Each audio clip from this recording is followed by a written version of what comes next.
Hello friends, welcome to my channel. This is Subhashi. चलिए देखते हैं कल मार्केट काउंट डाउन कर सकता है, कम से स्टॉक्स हम ट्रेड कर सकते हैं, उसके पीछे का लॉजिक क्या है। अगर हम लोग बैंक निफ्टी देखेंगे, जैसे हम लोगों ने डिस्कशन किया था, अगर गैप अप खुलता है मार्केट तो थोड़ा सा प्रॉफिट बुकिंग आ सकता है। हम लोग 5 PM में ट्रेड करेंगे। आई होप अभी आपको समझ में आ रहा है कौन से दिन में कौन से सेटअप प्रेफर करता हूँ। ये धीरे धीरे आप लोगों को समझ में आ जाएगा। यहाँ पे हम लोग ट्रेंडिंग एक्सपेक्ट कर रहे थे एक्सपायरी डे पे, दैट टू कि हम लोगों ने क्लियर कर डिस्कशन किया था।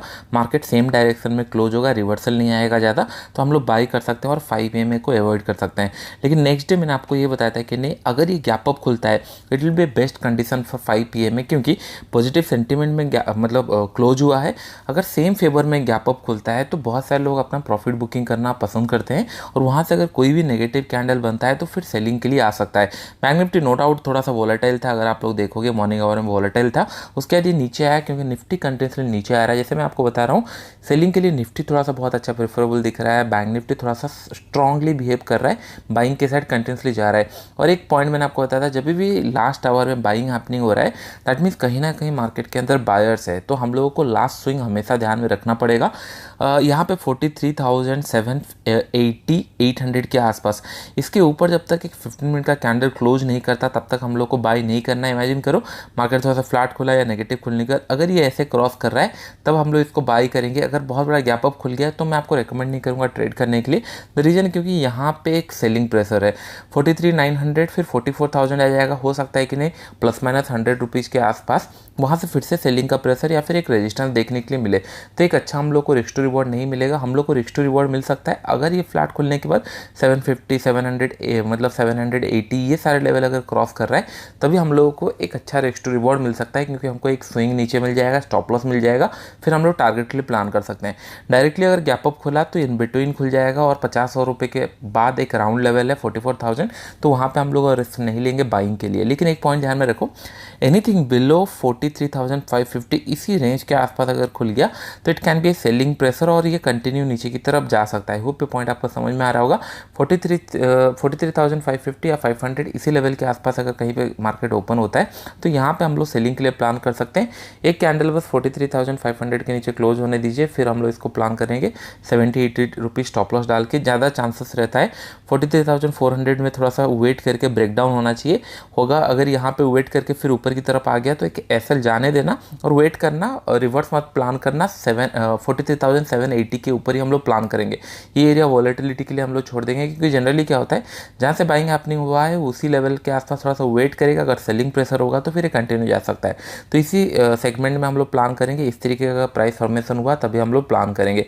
चलिए अभी हम लोग निफ्टी देख लेते हैं। निफ्टी अगर हम लोग देखेंगे, बहुत ही अच्छा एक पैटर्न मिला होगा। मॉर्निंग आवर से कंटिन्यूसली सेलिंग का प्रेशर था, यहाँ पे बहुत बड़ा मोमेंटम था।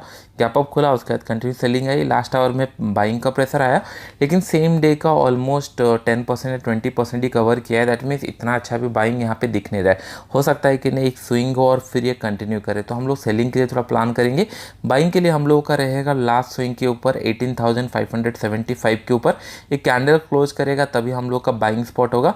फ्लैट खुलने के बाद अगर ये 500 क्रॉस कर रहा है तभी हम लोग इसको बाई करेंगे, या फिर डायरेक्ट अगर गैप अप खुल रहा है थोड़ा सा इग्नोर करना है, क्योंकि यहाँ पे रेजिस्टेंस है, नीचे सपोर्ट है, तो इसी रेंज के अंदर रह सकता है, तो कोई फ़ायदा नहीं है ट्रेड करने के लिए। इंट्राडे स्विंग मिलेंगे ऊपर नीचे। तो अभी अगर हम लोग ट्रेड करने का प्लान करेंगे, एक अच्छा स्पॉट है कि नहीं 18,450 से लेकर 475 या फिर 425 इसी लेवल के आसपास अगर गैप डाउन खुले, फिर ये स्लो एंड स्टडी धीरे धीरे कंटिन्यू रहेगा, तो एक अच्छा सेलिंग का प्रेशर मिल सकता है। 30 से 40 रुपये स्टॉप लॉस होना चाहिए, 1:2 हम लोग का टारगेट रहेगा।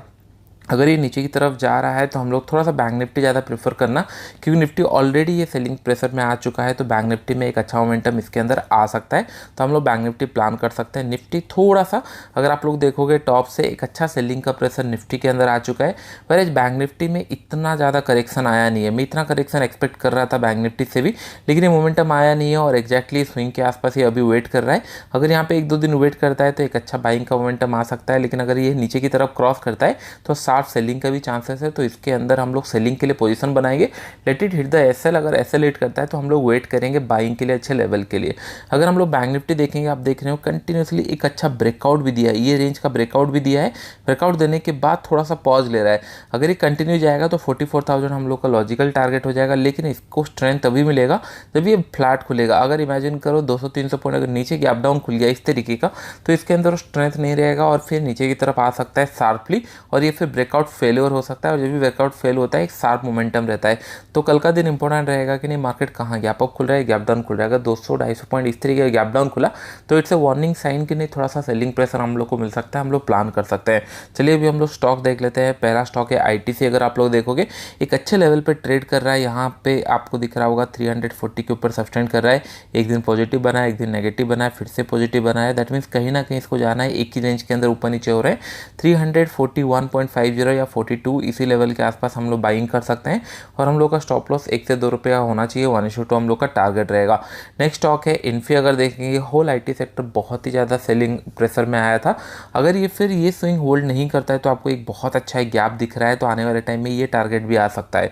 जनरली क्या होता है, इतना बड़ा कैंडल के बाद हो सकता है थोड़ा गैप अप खुल के इनसाइड कैंडल टाइप यहाँ पे बना दे, हम लोग को ट्रेड भी ना मिले। अगर ये नीचे की तरफ जा रहा है वेल एंड गुड, लेकिन अगर गैप अप खुल गया इसको इग्नोर करना, यही क्या 2 दिन के बाद फिर स्टेप बना सकता है, तभी हम लोग इसको ट्रेड करेंगे। 1565 के नीचे हम लोग इसको प्लान कर सकते हैं। 7 to 8 रुपीज़ का एसएल होना चाहिए, 1:2 हम लोग का मिनिमम टारगेट रहेगा। नेक्स्ट स्टॉक है एसबीआई। अगर हम लोग देखेंगे एक अच्छा पॉजिटिव साइड में क्लोज हुआ है, यहाँ पे एक ट्रेंड लाइन है। 2 कंडीशन यहाँ पे हो सकता है, एक ट्रेंड लाइन है, ये ट्रेंड लाइन के नीचे एनीथिंग क्लोज करेगा तो ये बहुत शार्पली आ जाएगा, क्योंकि हायर लेवल पे बायर बहुत टाइम तक वेट किए हैं। अगर इसके नीचे थोड़ा सा इनको सेलिंग प्रेशर में दिखा तो ये सारे लोग प्रॉफिट बुक कर सकते हैं, क्योंकि उनको लगेगा कि नहीं हाई टॉप आया है तो एक अच्छे लेवल पे बुक कर लेते हैं, तो उसके कारण एक सेलिंग प्रेशर आ सकता है। लेकिन जब तक ये ट्रेंड लाइन होल्ड कर रहा है हम लोग स्लो एंड स्टडी बाइंग के लिए चलते जाएंगे। और यहाँ पे एक रेजिस्टेंस है, अगर ब्रेकआउट देता है तो एक अच्छा मोमेंटम इसके अंदर भी आ सकता है। 617, तो बैंक निफ्टी अगर कल थोड़ा सा होल्ड करता है या निफ्टी अगर होल्ड करता है तो ये सारे स्टॉक अच्छा परफॉर्म कर सकते हैं। 617 के ऊपर या फिर 618 के ऊपर हम लोग इसको प्लान कर सकते हैं। 1 से 2 रुपये स्टॉप लॉस होना चाहिए, उससे ज़्यादा का जरूरत नहीं है। एंड टारगेट हम लोग को 4 से 5 रुपये का होना चाहिए। होप ये सारे पॉइंट आप लोग को समझ में आ रहे होंगे। वीडियो अच्छा लगा तो लाइक एंड फ्रेंड्स, अभी के लिए इतना ही। Thank you.